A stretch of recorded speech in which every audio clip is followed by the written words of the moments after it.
Computer on করার পর মনিটরে যে দৃশ্যটা দেখা যায় এটাকে বলা হয় ডেস্কটপ। ডেস্কটপে সাধারণত বিভিন্ন ফোল্ডার, আইকন ইত্যাদি রাখা হয়। ডেস্কটপের উপর রাইট ক্লিক করলে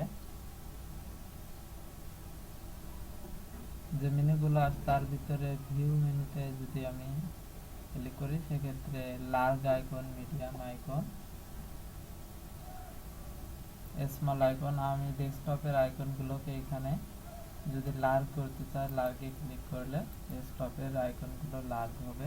যদি স্মল করতে চাই স্মলে ক্লিক করলে ডেস্কটপ আইকনগুলো স্মল হয়ে যাবে। ডেস্কটপের আইকনগুলো যদি আমার এলোমেলো থাকে সেক্ষেত্রে অটো অ্যারেঞ্জ আইকন দেওয়া আছে। অটো অ্যারেঞ্জে ক্লিক দেওয়াতে ডেস্কটপের আইকনগুলো অ্যারেঞ্জ অবস্থায় আছে। ডেস্কটপের অটো অ্যারেঞ্জ আইকন তুলে দেওয়ার পর আমি ডেস্কটপের আইকনগুলো এখানে ছড়াই ছিটিয়ে রাখতে পারি। আবার যদি আমি চাই ডেস্কটপের আইকনগুলো অটো অ্যারেঞ্জ এক পাশে অ্যারেঞ্জ হয়ে থাকবে সেক্ষেত্রে অটো অ্যারেঞ্জে টিক দিয়ে দিলে ডেস্কটপের আইকনগুলো অটোমেটিক্যালি অ্যারেঞ্জ হয়ে যাবে।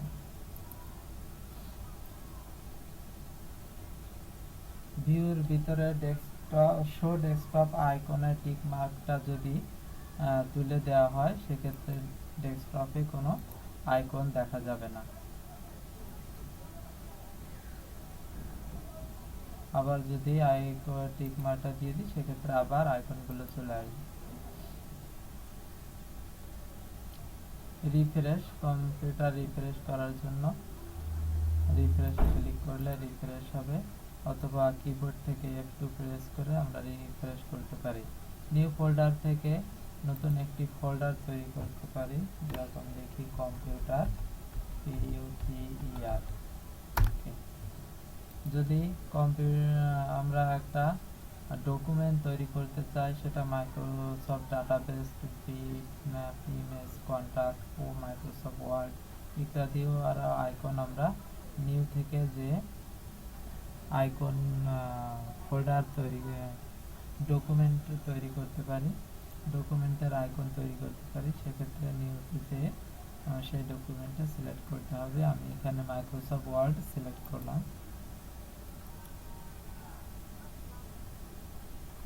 মাইক্রোসফট ওয়ার্ডের একটা আইকন চলে আসলো। এখানে যদি আমি কোনো ডকুমেন্ট, আমার ডকুমেন্টের নামটা লিখে দিই সেক্ষেত্রে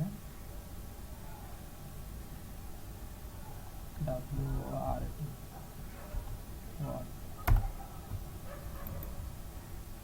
মাইক্রোসফট ওয়ার্ডের একটা ডকুমেন্ট আইকন এখানে ডেস্কটপে প্রদর্শিত হচ্ছে। এখন যদি আমি কম্পিউটারের স্ক্রিন রেজুলেশনটা ঠিক করতে চাই সেক্ষেত্রে স্ক্রিন রেজুলেশনে ক্লিক করে স্ক্রিন রেজুলেশনটা ঠিক করতে পারি। রেজুলেশন 1366/786 দেওয়া আছে, এটা আমরা কমিয়ে বেশিয়ে নিয়ে নিতে পারি। যদি আমরা ডেস্কটপের রেজুলেশন কমিয়ে দিই সেক্ষেত্রে ডেস্কটপের লেখাগুলোকে বড় বড় আকারে প্রদর্শিত হয়, আর যদি ডেস্কটপের রেজুলেশনটা বাড়িয়ে দিই সেক্ষেত্রে লেখাগুলো আকৃতি অনেকটা ছোট হয়ে যায়। অ্যাপ্লাই করার পর কিপ চেঞ্জে ক্লিক করলে এটা অ্যাপ্লাই হয়ে যাবে। এখন লেখাগুলো বড় বড়, আইকনগুলো বড় বড়, সবকিছুই বড় বড় হয়ে যাচ্ছে। এখন যদি আমি এই রেজুলেশনটা আবার বাড়িয়ে দিই সেক্ষেত্রে সবগুলো ছোট ছোট হয়ে যাবে। কিপ চেঞ্জ দিলে সবগুলোর আকৃতি ছোট ছোট হয়ে যাবে। এবং ওয়েব পেজের ক্ষেত্রে যদি আমাদের রেজুলেশন কম থাকে তবে পেজটা আমার ডেস্কটপে পরিপূর্ণ আসবে না। সেক্ষেত্রে স্ক্রল বার এর মাধ্যমে আমাকে ডেস্কটপের ফুল ডেস্কটপটা ব্রাউজ করতে হবে।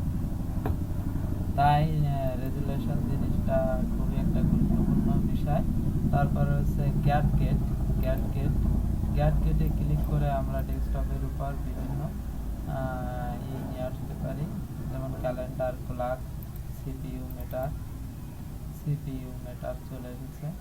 আর যদি আমি ফ্ল্যাগ নিয়ে আসতে চাই সেক্ষেত্রে ফ্ল্যাগের উপর ডাবল ক্লিক করে চলে আসবে। এইভাবে কারেন্সি ফিড হেডিং হলো ইন্টারনেটের মাধ্যমে ওয়েব পেজে বা আমার ব্রাউজারে অটোমেটিক্যালি আপডেট চলে আসবে এটা চালু করা থাকলে। Slide show, weather, Windows media এগুলো কম্পিউটার। যদি আমরা এই আইকনগুলো আগে সরাতে চাই, ক্লিক করলে এগুলো চলে যাবে।